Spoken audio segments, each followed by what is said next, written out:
What's happening, YouTube? How y'all doing out there? This video gonna be about George Gervin versus Tracy Mcgrady and the breakdown. It was interesting.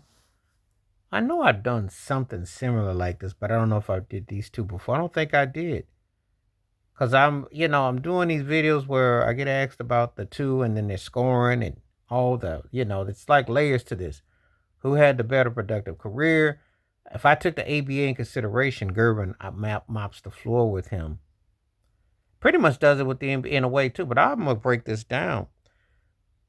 Now, McGrady didn't have the most postseason, but he played somewhat. But in the postseason, it's pretty much George Gervin. And ironically, for as prolific as T-Mac was, Gervin got him, on that. Rebounds,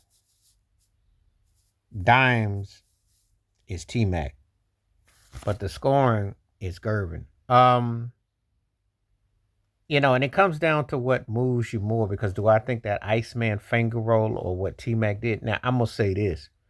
T-Mac's overall offensive arsenal moved me more, but George Gervin could hang with anybody. I mean, scoring-wise, come on, man. When you was a 4-time scoring champ, especially in that era, when they put wood to you, think about his size, think about how they played you.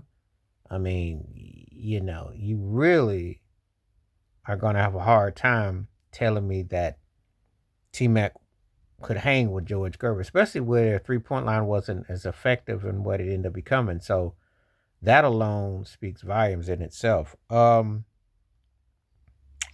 I was looking at it, I was like, wow, this is a real interesting debate here, because they, looking at the two, it's an interesting argument.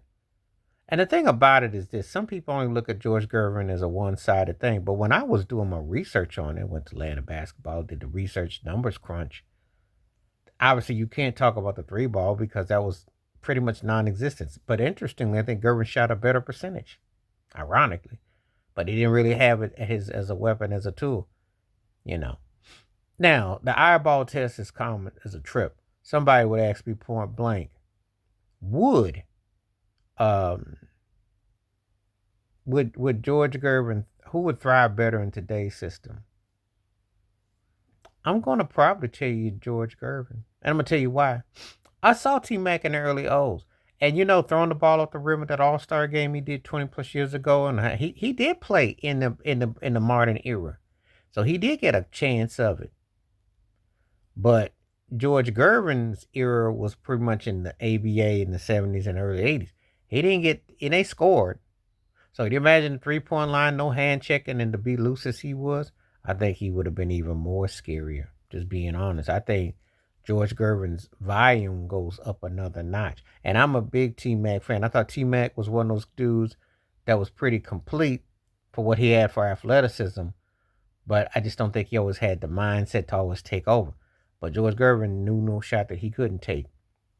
And I do believe, imagine if Iceman got to have played with a Tim Duncan and Parker and Ginobili. Imagine he get to play with that Spurs team. And because he had Larry Keenan in them and Artis Gilmore, and he had those guys. But imagine if he get to play with a situation like that with Dave Robinson, something like that.